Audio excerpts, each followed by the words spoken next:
one who is already elevated in yoga, cessation of all material activities is said to be the means. Translation with repetition. For one who's a neophyte in the eightfold yoga system, work is said to be the means. And for one who is already elevated in yoga,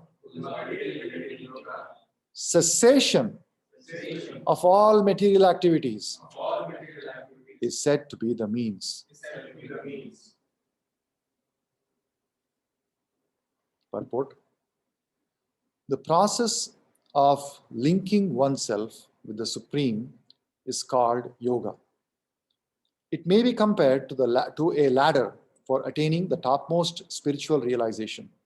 This ladder begins from the lowest material condition of the living entity and rises up to the perfect self-realization in pure spiritual life. According to the various elevations, different parts of the ladder are known by different names. But all in all, the complete ladder is called yoga and may be divided into three parts, namely Jnana Yoga, Dhyana Yoga, and Bhakti Yoga.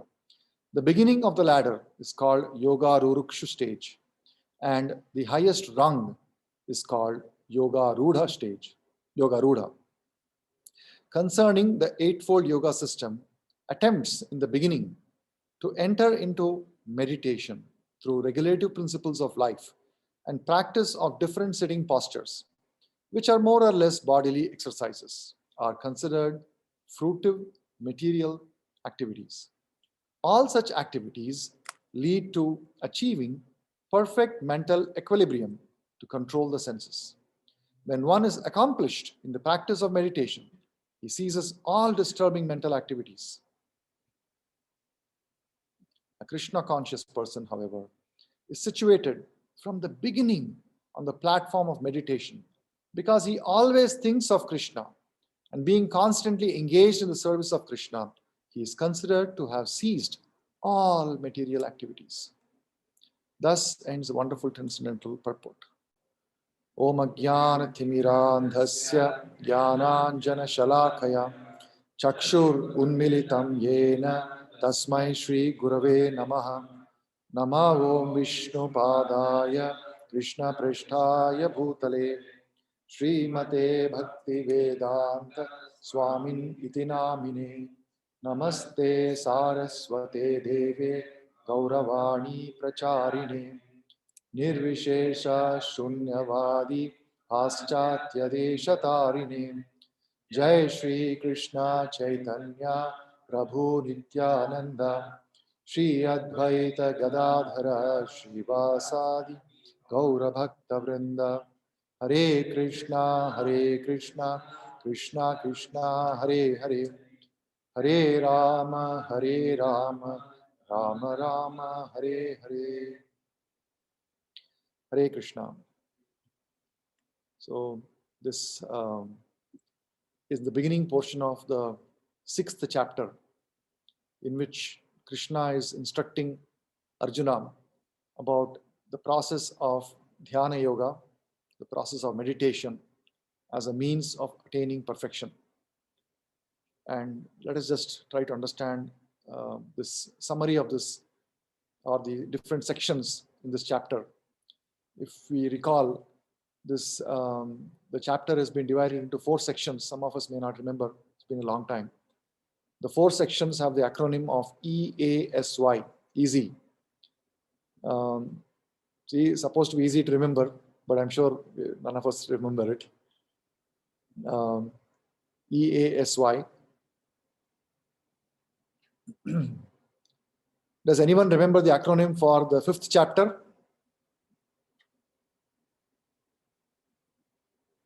Online? We spent several weeks, I would say at least 3 months. Anybody online would like to recall what was the acronym for the 5th chapter? Anybody here, audience? Yes, STEP, STEP, STEP, yes. So this one is easy. the first section, enemy or friend. We will see how these verses are leading up to this concept of the mind as being an enemy or mind as being the friend. So we will see that. But in today's verse, let us just take a look at this. Arurukshor Muner Yogam, Karma Yogam, Karma Karanam Uchyate, Yoga Rudhasya Tasyaiva, Shama Karanam Uchyate. Aruruksho, that is somebody who has just started practicing yoga. Aruruksho, Munehe, of the sage. Karma Karanam Uchyate, Yogam. So Yogam is the eightfold yoga system that is being talked about here. Karma Karanam Uchyate. For such a person, the work is said to be the means of achieving progress or spiritual advancement. So somebody who has just started practicing yoga system, the eightfold yoga system, the process of mystic yoga, it's also called the Ashtanga yoga. So somebody who has just started practicing that, for such a person, performing work is said to be the means of advancing. Whereas for a person who is advanced, who has attained to the top, for such a person, yoga rudhasya, so who has attained perfection in Ashtanga yoga, for such a person, he is first of all, he is called yoga rudha. And for such a person, shama karanam uchyate, cessation of all material activities is said to be the means of advancement. So it's a very straightforward verse, very informative, factual, fact-giving verse, that if you want to progress in this Ashtanga yoga process, Dhyana yoga process, then there are two stages, actually there's progressive stages, but broadly there are two broad levels here. One is the beginning stage, neophyte stage, and the other is the advanced stage. The neophyte stage, it is said that the person should perform work and then he can advance. And then, but for a person who's advanced, for such a person, cessation of material activities is said to be the means, which means that for the neophyte, material activities are necessary. According to this, work is said to be the means, karma karanam uchyate. So this is why Prabhupada is explaining in the purport that the beginning stages of Dhyana yoga process, where a person is starting off with yama, niyama, or starting off with rules, regulations, do's and don'ts, and then progressing to the stage of asanas. So these stages, the beginning stages, when one is practicing various sitting postures and performing various asanas, but beginning with the do's and don'ts of regulative principles, these stages, they are actually fruitive activities. They are not under the category of transcendental activity. They are considered as fruitive material activities. Because primarily they are bodily exercises. And in fact, it can also be said that the do's and don'ts allow a person to enjoy their senses to a greater degree with more refinement. There is often an example given of a boy who's standing on a roof of a house about to fall, and he is oblivious of the perilous condition. He is engrossed in flying a kite. He's looking at the sky and trying to fly the kite. And little does he know that step by step, as he's progressing in a direction, he's about to fall off from the roof. And the passerby notices this, immediately goes to the roof and gives him one big slap and brings him down to the house. And the boy is shocked and tells his mother that the stranger has slapped me. And the mother is asking, what did you do? And the stranger says that actually I have saved your boy's life. The mother is very thankful. So if seen from one point of view, the boy's sense gratification has been stopped because he was flying a kite nicely. Somebody has come and slapped him. But then actually, if he had fallen down, would he have been able to fly the kite? No. He would not even have been able to play gilli danda, forget flying a kite. So the slapping or temporary arrest of his sensual activities in fact, enabled him to enjoy his sense gratification in a more refined way, in a more sustained way. So the rules and regulations that pertain curtailment of sense gratificatory activities and regulate them do not by themselves constitute spiritual activity or a transcendental activity. They are on the material platform. And yet, for a beginner in the Dhyana Yoga process, that is a means of advancement. For a person, however, who was advanced in the Dhyana Yoga system, who has attained the topmost position, for such a person, all his activities are completely dovetailed in real purpose of Ashtanga Yoga, which is described towards the end of this chapter. Yoginam api sarvesham mat katherantaraatmana shraddhavan labhate yomam yo me tatamo mataha. So one who is completely engrossed, completely engaged in focusing his mind on the Supreme Lord, for such a person, there are no longer any material activities. There are automatically his activities are all transcendental activities, and therefore this distinction is being made in this verse that Krishna is explaining the process of Dhyana Yoga. How in the beginning one must, in this process of Dhyana Yoga, work is necessary to be done because a person has to go, and later on in this chapter, Krishna describes what is that work. What does a person have to do? He must first of all go to a secluded place, and then must select a suitable place which is not too high, not too low. He must lay down some kusha grass, and then on that he should place tiger skin or deer skin, and sit down in that on that place, and then focusing on the tip of his nose, he must concentrate his thoughts and minds on the tip of his nose. So at this point, he is therefore regulating his sense gratificatory activities. So this is a process that is described, and that is the beginning stage. Now, if somebody says that they are actually practicing that kind of yoga in a populated city or urban area, which is practically all the developed, all the world where we are living in, we are all living in urban areas where such places do not exist. So if somebody says, no, I can live in a city and I can perform these yama, niyama, and asanas, pratyahara, dhyana, dharana, all these things I can do while staying in the city, Prabhupada says that that is simply an illusion. He's deluding himself, deluding other people also. Such a thing is not possible.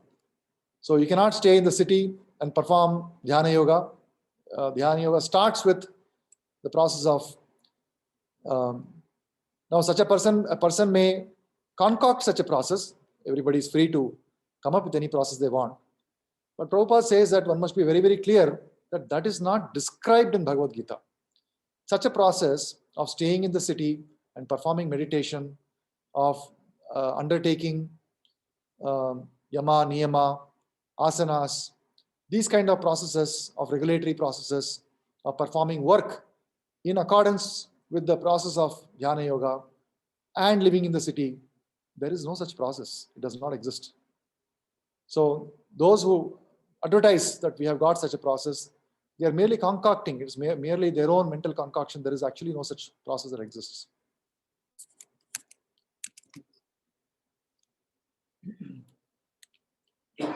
But Prabhupada is talking about the process of Krishna consciousness, where right from the beginning, the person is directly in the transcendental or spiritual platform. Because when a person is performing activities in Krishna consciousness, they are immediately the direct opposite of material activity. So even a neophyte is immediately coming on the spiritual platform for the portion of the time that is rendering devotional service. So any devotional service that is rendered even by a neophyte is on the spiritual platform. So but even here, there are different stages.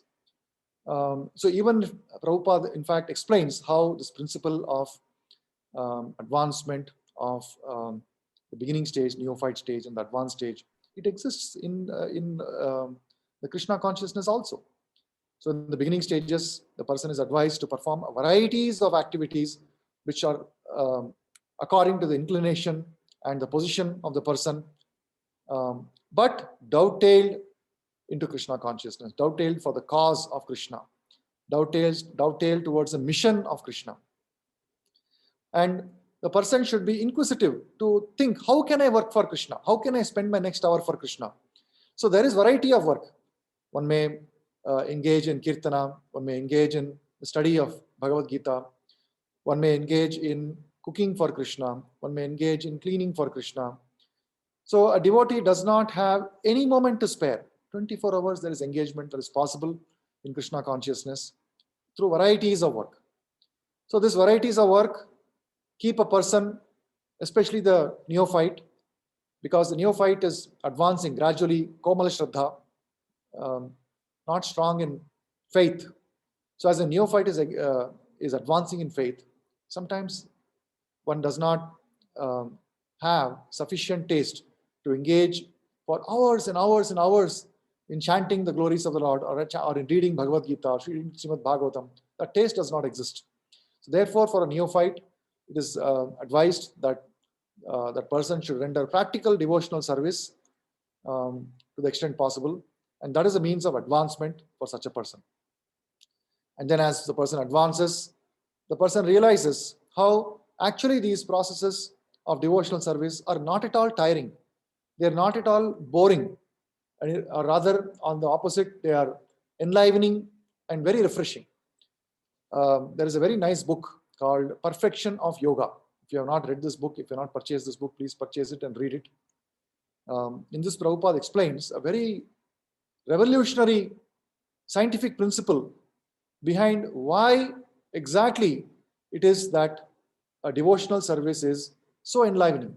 Why is it that we never tire of performing devotional service? Why does it remain attractive? For example, last 30 days, we have been enjoying Damodarashtakam, Deepotsava festival. All those who are fortunate to have attended this online, or those who are even more fortunate to have attended in person, you would attest to this, that actually it was not at all boring. It was very enlivening. And when the Damodarashtakam period is now ended, certainly one feels separation and a little bit of disappointment that festivities have ended. So there is no question of not enjoying. There is enjoyment, even for the neophyte. Enjoyment can be tasted. How does this happen? What is the principle behind this? So Prabhupada explains in this book called Yoga of Perfection of Yoga, that this is actually happening by the action of Paramatma. Paramatma, Krishna as Paramatma in the heart, he is actually making devotional service ever fresh. He is injecting devotional service with ever freshness that allows us to experience ever freshness. So a person who is attuned to the voice of Paramatma, a person who has trained himself in or attempting to train himself in being submissive to the instruction of superior authority, by corollary, becomes also attuned to the hearing, to the voice, and to the instruction of Paramatma. Because Krishna acts within as Paramatma and externally as spiritual master. Same Krishna is acting within as Paramatma and externally as a spiritual master. And the Vani of the spiritual master is being carried to us through higher authorities who have spent greater amount of time in trying to understand and implement the instructions of the spiritual master. So when a person becomes submissive in hearing those instructions and trying to attempt to follow those instructions, automatically the person is also actually becoming submissive and attentive towards the instruction and the voice of Paramatma. They are one and the same. To such a person, Paramatma injects devotional service with ever freshness, and therefore the person actually finds that attractive and enjoyable and does not get tired. This is a method. So even while remaining in one's position, when a person is engaged in devotional service, the same activity, even of course Damodarashtakam, Deepotsava is direct devotional service in the temple, there is no question of being tired. But when we perform other activities, by dovetailing them in Krishna consciousness, but under the guidance of higher authority. In Krishna consciousness, that activity which might otherwise appear to be mundane activity, such as cooking, cleaning, folding clothes, washing clothes, they actually become enlivening activity. They become interesting activity. And anybody who comes to Krishna consciousness, their family members also notice this, that this person who was earlier resisting doing household work, now is doing with enthusiasm household work, which was earlier something that was not palatable to this person. How did this happen? Because when a person starts doing activity in Krishna consciousness, under the instruction of superior authority, Krishna is adding taste to what appears to be mundane activity. And that person, therefore, starts to make rapid advancement towards the stage of Jivan Mukta. As it is said, Iha yasya hare dasye karmana manasa gira nikhilasu api avasthasu Jivan Mukta sa uchyate. So a person who is utilizing his life, his wealth, his words, his intelligence in the service of the Lord, any condition he may be, such a person remains a liberated person. So there's no question of that activity being a material activity. So the difference that we should understand from Prabhupada's purports and his lectures is there are the same verse, yoga arurukshor munir yogam, and then yoga arudha. There are two stages, aruruksha stage.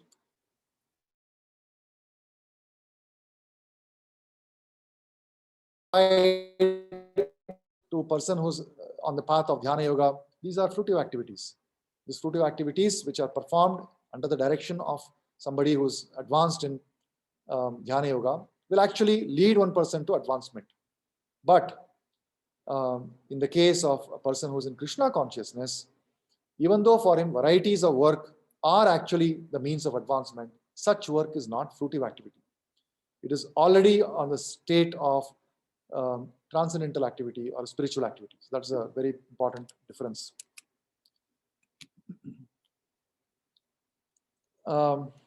So there is one interesting, very interesting law that is that I discovered in Srimad Bhagavatam. This is in the 4th canto, when there is a conversation that is happening between Narad Muni and Prachina Barhi. There's a king by the name Prachina Barhi. And this king, Prachina Barhi, he's a very, very fortunate person who comes in contact with Narada Muni and becomes liberated as a result. He's already a devotee, but when Narada Muni meets him and gives him wonderful instructions, he follows his instructions. And then he has children, 12 children. They are called Prachetas. And these 12 children undertake severe austerities for 10,000 years under the ocean. And when they come out, they also meet Narada Muni and they also get benefited. All of this is narrated by Maitreya Rishi to Vidura. So when Vidura meets Maitreya Rishi as part of his pilgrimage, Maitreya Rishi gives him wonderful instructions in which this narration is there, along with many other interesting narrations. So Narada Muni is giving this instruction, and I call this law of counteraction. We have heard laws of physics, laws of physics, laws of thermodynamics, laws of action and reaction, law of karma. Similarly, there is a law of counteraction. What does this law of counteraction say? So there is action and counteraction. And the relevance of this, let me just give a brief context of the relevance, why I am mentioning this. Because our activities, here the mention is Arurukshor. In Krishna consciousness, a person is asked to dovetail his activities in Krishna consciousness. But then we hesitate. We think that if I dovetail all my activities in Krishna consciousness, what will happen to me in future? I have so many problems I have to solve. How will those problems get solved? I have a house loan to pay off. I have to get my green card. I have to fund my children's education. And as we know, education is getting expensive. Year after year, the education is becoming increasingly expensive. It does not appear in any amount of money you earn is not sufficient. It appears like that. Therefore, a big part of our life, large part of our life, just goes in counteracting the circumstances that we find ourselves in and the burdens that we find ourselves carrying. It is said in Bhagavatam, Narada Muni's instructions, burdens can be sometimes classified like this. You're carrying a burden on your head. Sometimes that burden appears to be very, very heavy. So when a burden that you're carrying on the head becomes very heavy, what will you do? You have to carry the burden. So what will you do? Put it on the shoulder. Put it on your hip. Put it on the other hand. Something you'll do to shift the burden, correct? Sometimes it is seen when you're standing in queue. I've experienced this a lot. Anyone who's in India would experience standing in a queue at a train, railway ticket counter, or somewhere paying of tax or RMV or something like that equivalent. Even here in RMV, here at least they give chair. In India, it's standing. Sometimes you're standing on one leg, starts paining, you stand on the other leg, you put weight, you shift. You do try this, try that. And even on a chair nowadays, we cannot sit. You sit like this, you sit like that, you sit like this. So we are trying to shift the burden from one hand to the other hand, from the head to the shoulder. The burden doesn't go away. The burden remains. We are trying to counteract kind of burden. So the law of counteraction states, Naikantata pratikara karmanam karma kevalam dvayam hi avidhyo pashrutam swapne swapna ivanagha naikantata pratikara na aikantata pratikara means counteraction, and hence this law of counteraction. Pratikara is counteraction. Karmanam karma kevalam. So one activity is giving you some kind of problem, and to counteract that problem, for doing pratikara of that problem, you take up another kind of activity, and that's all. You take one activity to counteract the other activity. Dvayam hi avidhyo apashrutam. Both these, the original activity they are performing, as well as the counteraction that you are taking, both are a result of illusion. Avidya upashrutam. Swapne, swapna ivanagha. Both are illusory, both are like dreams. So kevalam, what does it mean? Kevalam means in absence of Krishna consciousness. So if you simply act to perform one activity to counteract another activity without Krishna consciousness, both of them are on the platform of illusion. They are both born out of ignorance, and it's not going to help you at all. So the translation is, Narada continued, "Oh, you who are free from all sinful activities." So he's referring to Prachina Barhi, King Prachina Barhi. No one can counteract the effects of fruitive activity simply by manufacturing a different activity devoid of Krishna consciousness. All such activity is due to our ignorance. When we have a troublesome dream, we cannot relieve it with a troublesome hallucination. One can counteract a dream only by awaking. Similarly, our material existence is due to our ignorance and illusion.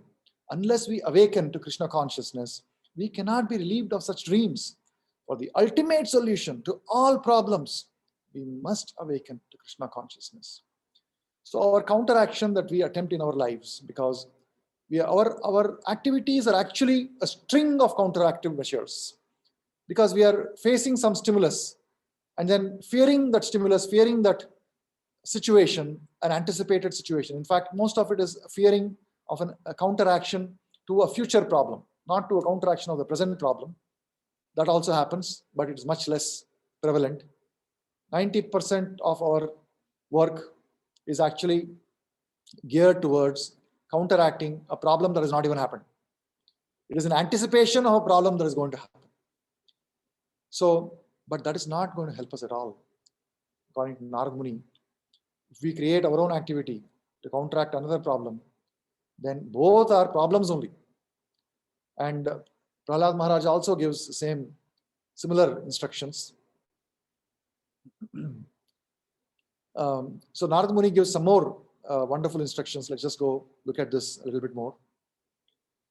He says that if a person is dreaming of a tiger or dreaming of a snake, then should he get a gun in his dream and shoot the tiger? Will that help? Or should he try to catch a snake charmer and try to get the snake out? Is that the best way to counteract the tiger and the snake that is attacking him in a dream? That is not going to happen. Although sometimes we see in movies that a person will enter the dream, somebody else's dream. There are a lot of sci-fi movies are there like this. Somebody is dreaming and they're totally lost in the dream. Somebody else will enter into the dream and try to get him out. But it won't work. That person is so much in the dream that he cannot get up. So this kind of a thing cannot happen. There is only one way to save that person from the tiger, and that is to wake up that person. When that person wakes up, he can be saved from the tiger. When he wakes up, he realizes there is no tiger, there is no snake. It was all illusion. So Narad Muni is taking these examples to illustrate that the activities that we think are necessary for us to do to counteract the potential problems that we anticipate, both that potential problem you're anticipating and the counteraction, they are both dream only. Because of this, spending our entire life in chasing such countermeasures, our life is lost. We are not taking seriously. Further, Narad Muni says, Yathatmano artha bhutasya yato anartha parampara samshritis tad vyavachhedo bhaktya paramaya gurau Vasudeve Bhagavati Bhakti Yoga Samahita Sadrichinena Vairagyam Yanam Janayishyati. So here Narada Muni is saying Artha Bhutasya Yato Anartha Parampara. Samshriti is material world. So in this material world, Athat Mano, that is the real interest of the living entity, Athatmano, Arthabhutasya. This Arthabhutasya is in this the intention that we with the living entity.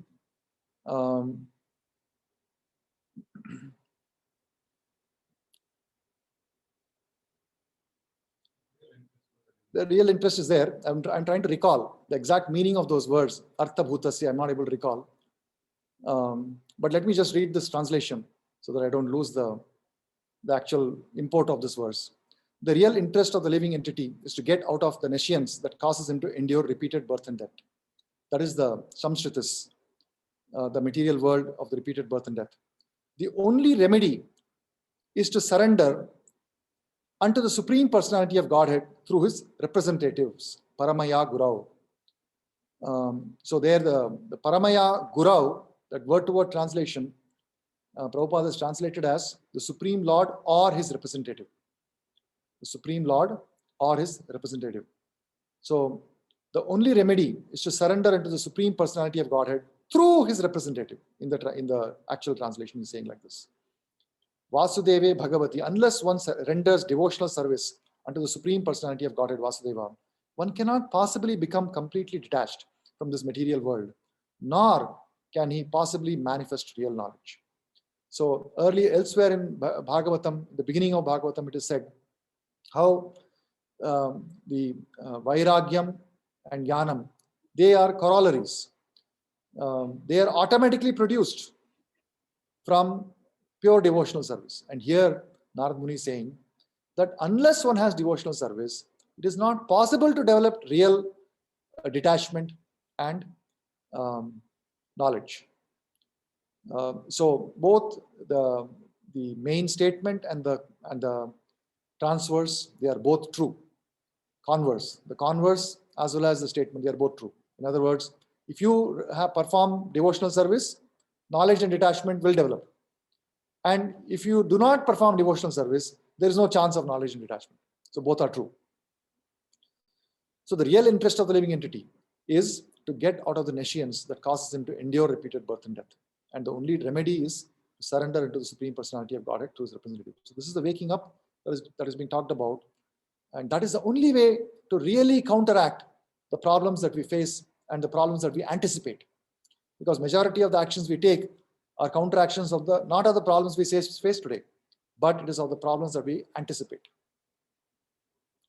So this is a law of counteraction. If somebody asks you, what is law of counteraction, what will you say?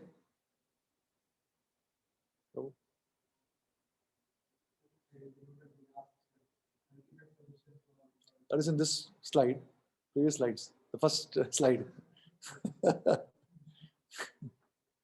Only 3 slides are there for this. Second slide you should remember. What is the second slide? The previous slide before this, some pictures were there. Oh, snake and tiger. Snake and tiger, all right. So Ankit Prabhu, you can tell, what is the law of counteraction? Hare Krishna Prabhuji. Yeah, a law of counteraction is like we are anticipating and living in the illusion which that problem is not there, but we are thinking that problem is coming to our life, and we are starting reacting for that particular problem, which is not even a problem. Not exactly. Sometimes a problem may be real, or you may think it's real. Like, for example, I'm hungry right now, or I'm having low bank balance, right? So there are anticipated problems and there are present problems. That any problem that you have in your life, when you try to counteract that with any other activity devoid of Krishna consciousness, then both are on the platform of illusion. They are both on the platform of ignorance. That is the law of counteraction. Okay. So whatever problems you may be having or anticipating, either of them, any category of problem, if you try to solve it, and if you spend your, basically I'm trying to say that all these 90% facts and all I gave only to relate to us, because we are mostly doing things for anticipation. And then that's why we are unable to take up Krishna consciousness in a more serious way, because we have time is already tied up in so many engagements. So what Narad Muni is saying is that your time, the way in which you've divided up your time, that's waste of time, because you're actually acting in ignorance. The original problem is also ignorance, and your counteraction is also ignorance. That is the law of counteraction.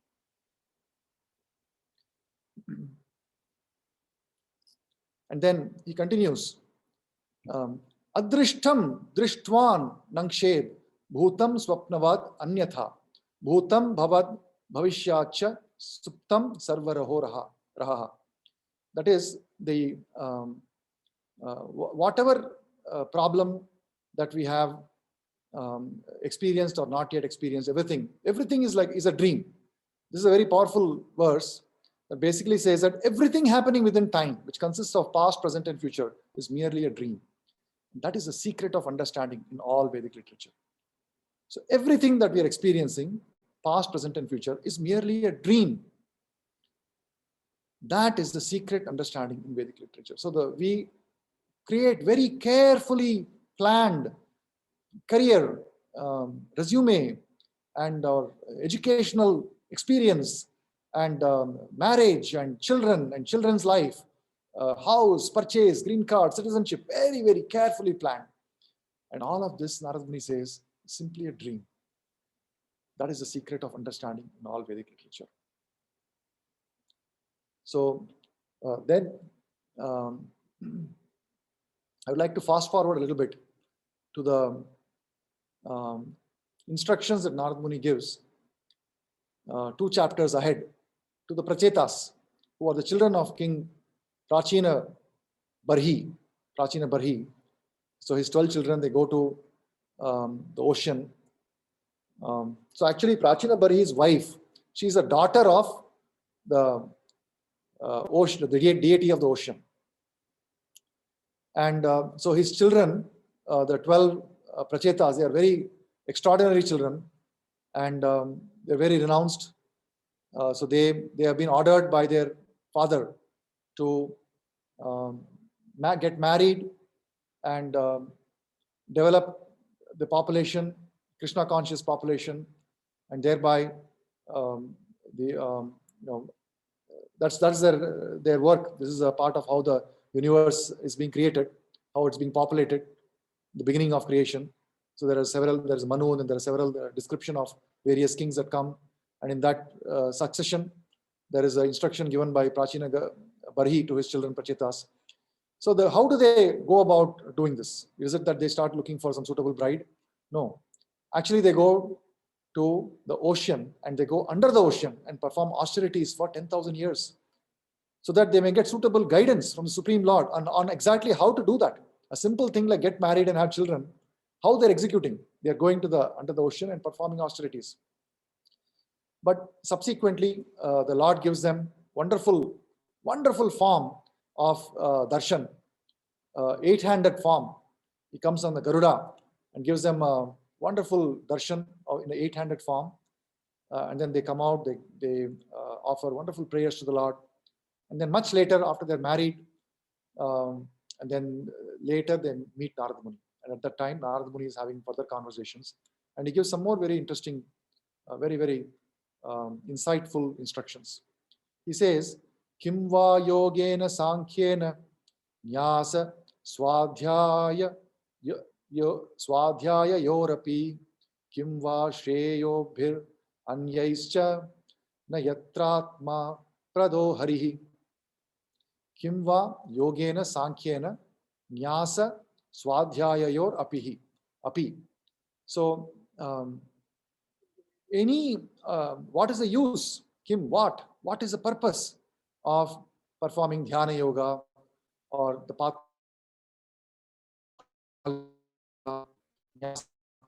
that is renunciation, or swadhyaya, study of scriptures, the Vedic ritualistic study of the scriptures? What is the use of performing any of these activities or charity, austerities, etc.?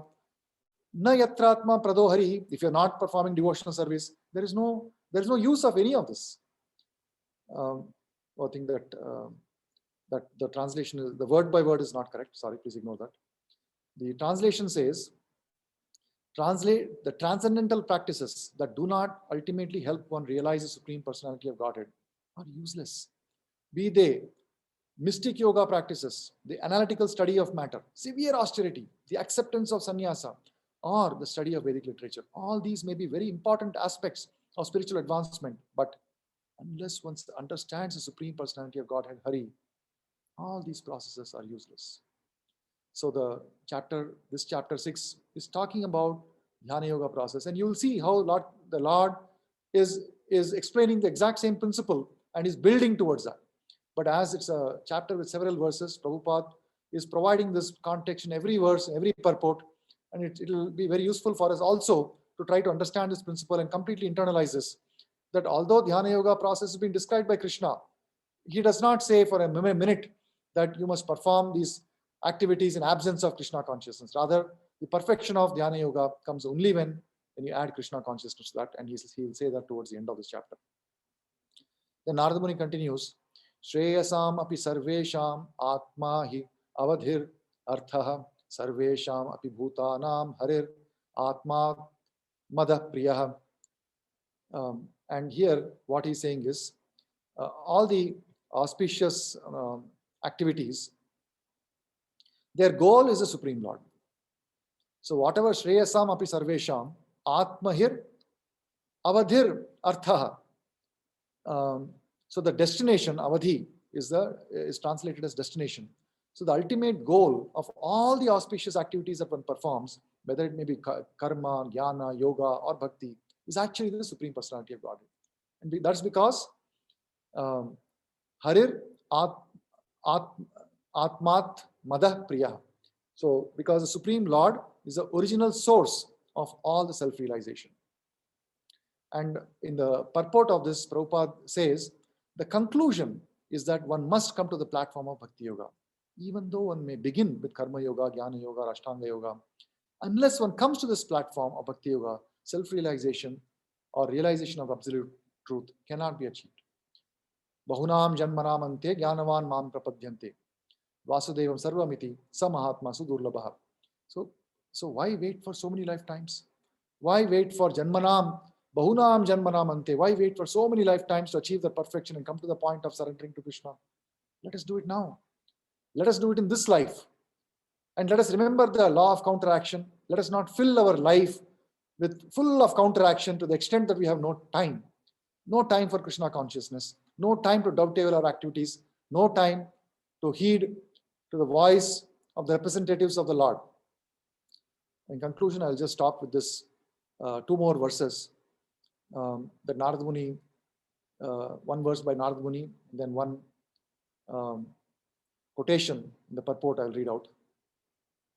This is a very famous verse which comes immediately after the previous verse in Bhagavatam. Narad Muni is instructing Prachetas still. He says, Yatha taror mula nisechanena tripyanti tatskanda bhujo pishakham shakhaha pranopaharach yathendriyanam tathaiva sarvarhanam achyutejya. So just as the Yatha taror mula, just as a tree is nourished by watering the root. Yatha taror mula nishechanena. Nishechanena is watering. Tripyanti tat skanda bhujopashakha. All the leaves and the branches, the twigs, they all get satisfied, nourished when you simply water the root of the tree. And similarly, when you feed the stomach, prana upaharach, just as you feed the stomach, what happens? Yathendriyanam, all the senses, all our organs, they become nourished. Similarly, tatheva sarvarhanam achyutejya. Similarly, our activities, our worship should be directed towards the Supreme Lord. And when we do that, automatically all the devatas and everybody else gets satisfied. Why is this so? Because factually,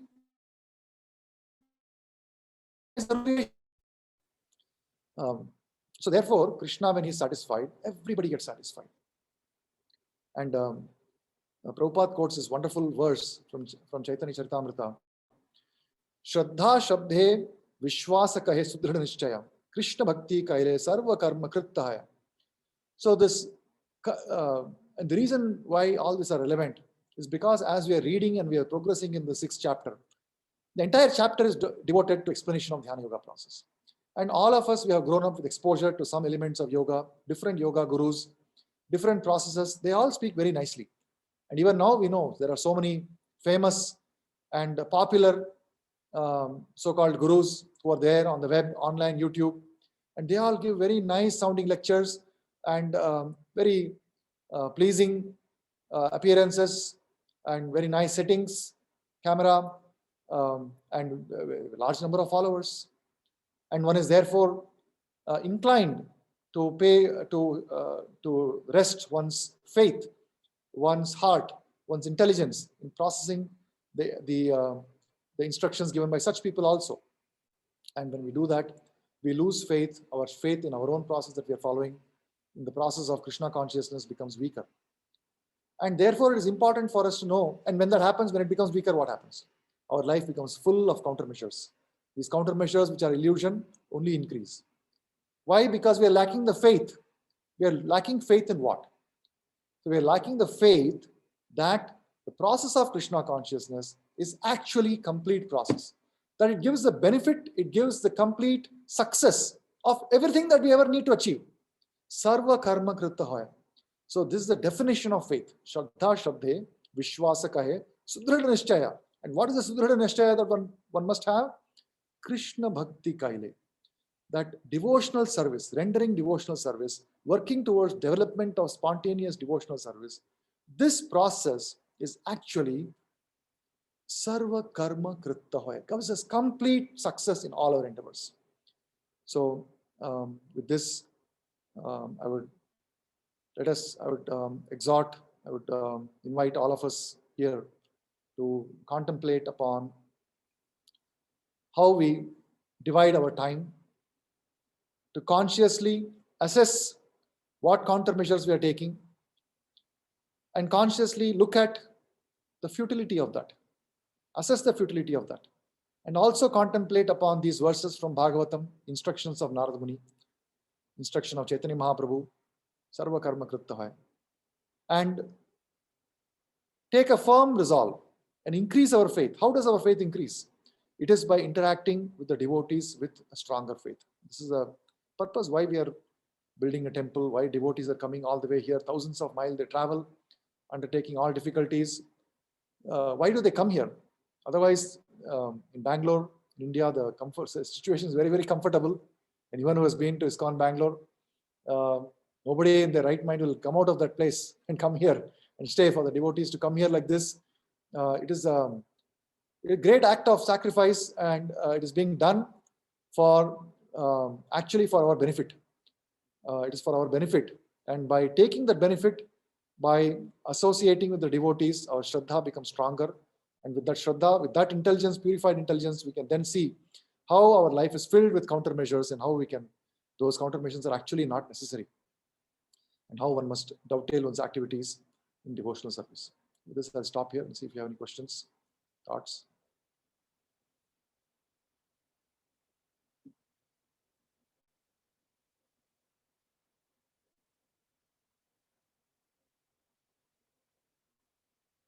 Hare Krishna, Prabhuji. Hare Krishna. Prabhuji, I have one question actually. Like you said, you have given one example of law of counteractivity, right? There, you have given one example saying, let's say we are planning for our green card, we are planning for our kids' education, because when they will grow, there will be like a lot of money, right? These days, Yes. especially in US. So we are planning to, overcome that in future. Correct. But just wanted to know, like, in order to pursue that, how we can dovetail our activities with Krishna consciousness, because that comes to our earning, right? Because we are planning to earn money so that we can earn and satisfy our family needs, right? Yes. So how we can dovetail that with Krishna consciousness? There are two aspects here. The first is our plan or our desire that we must satisfy our family, we must advance materially, and at the same time advance spiritually. This is concept number one. The second question that you asked is, how do we dovetail our activities to Krishna consciousness? Actually, these are two different problems. They are two different topics, and Bhagavatam deals with both of them very differently. And this is this is actually the turning point in our life. If we understand this principle, we can turn around in our life. We can make a transformation if we understand the difference between these two.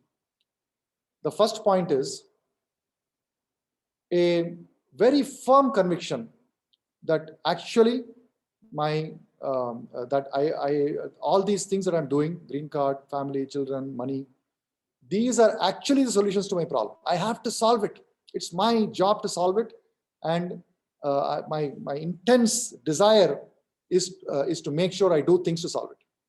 This is material advancement. While holding on to the desire to also advance in Krishna consciousness, Krishna says it's very, very foolish if somebody does that. He says that if somebody wants to advance in my devotional service and at the same time also advance in material wealth accumulation and such counteraction of problems, that is actually not a very intelligent thing at all. Okay, so this is a very important point. But then the second point becomes, okay, then what do I fill my life with? Should I go to a forest? Should I, having married, should I just abandon my children? Should I now just give up everything and join some temple or something? Is that what I should do? No, you should not do that.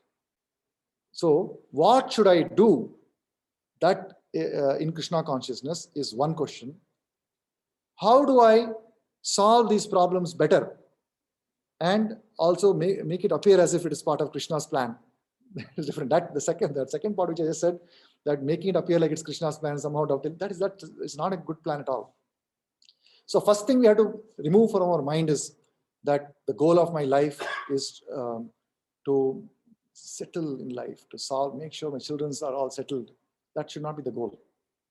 That is not even our responsibility. Our primary responsibility as a father, primary responsibility is to make sure our children are well educated in Krishna consciousness.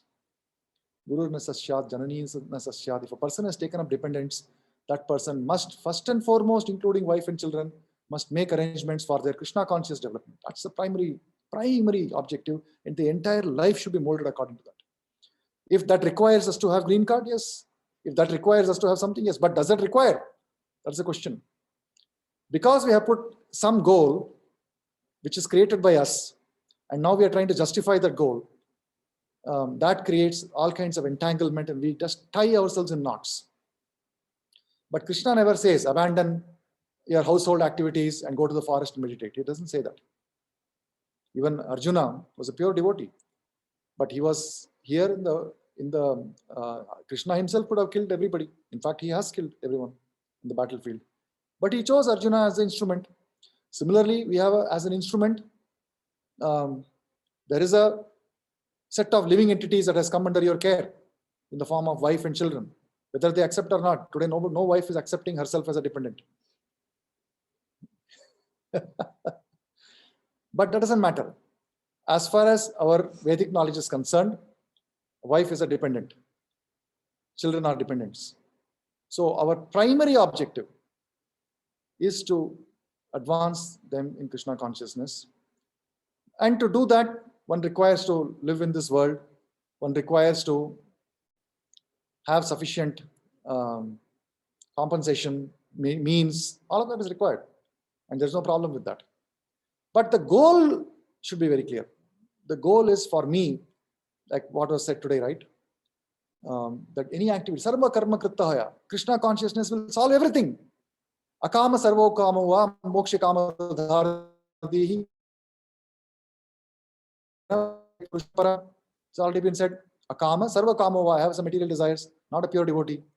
So in that stage of being karma mishra bhakti, even in that stage, worshipping the Supreme Lord is the primary goal. We have to put that in the center.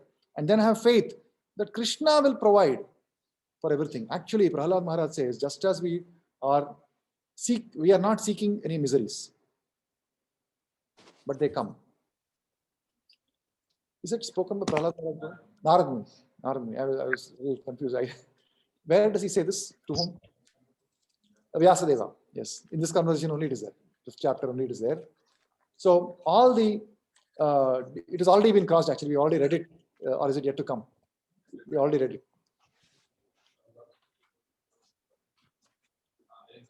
Gabhira Ramhasa. Kalena Sarvatra Gabhira Ramhasa. Yes. So we don't seek difficulties.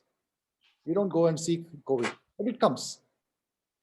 Similarly, if green card is there, it will come. If wealth is there in our destiny, it will come. But we don't have faith in that. And that's why we make it appear as if by my effort, by my hard work, by my night out only, it will come. Like that, we are very convinced. But we see that in spite of putting all the night outs, the boss is not happy. He doesn't give promotion. He gives promotion to everybody else.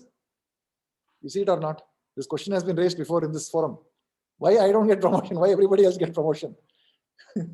Because we are so convinced that it is my work which is giving me promotion. It is not, Baba. When it is needed to come, it will come. It does not mean that we stop doing our work. But we should not, in our heart, we should know very confidently that it is actually the pious activities that I have performed in my previous life that is the result of my wealth, not the actual skill that I'm applying in this life, not the material skill that I'm applying. I may be the best programmer, but I may be the biggest loser in wealth. The wife will fight and run away. Children will be drug addicts. So many problems are happening to people who are the greatest at material skills. The roundabout answer to your question. Yes, this is a very typical question, Prabhu. Yes, because you're never convinced about the answer. The answer is never, because see, answer comes, it is not a happy answer, we won't take it. No, that's why it is coming again and again. No? Because in our heart, we don't accept the answer. Shraddha Shabde, that Shraddha is not there. Why the Shraddha is not there? Because we have put a limit on how much time we will spend in associating with the devotees. That's why. When I say associating means what? Okay, what is the meaning of association? Because Lavamatra Sadhu Sangha Sarva Siddhi Hai. So a moment of association can actually give perfection.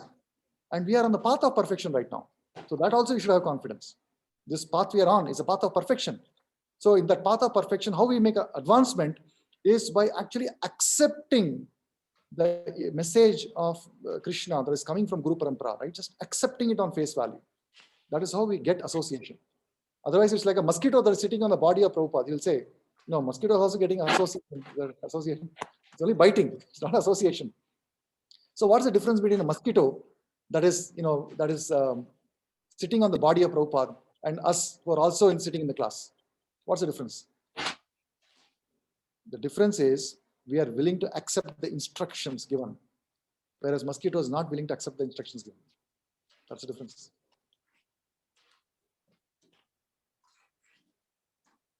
I think it's getting late now. We'll stop here. Grantra Srimad Bhagavad Gita ki Jai. Prabhupada ki Jai. Hari Hari Bol.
Okay, we will chant once Hare Krishna Mahamantra. I think still all waiting for that.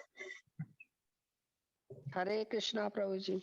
Hare Krishna, Hare Krishna, Hare Krishna, Hare Krishna, Krishna Krishna, Hare Hare, Krishna Krishna, Hare Hare, Hare Rama, Hare Rama, Hare Rama, Hare Rama, Rama Rama, Hare Hare. Rama Rama, Hare Hare. Grantha Srimad Bhagavad Gita ki, Jai. Srila Prabhupada ki, Nitai Jai. Gauravanande. Hare Krishna. Hare Krishna.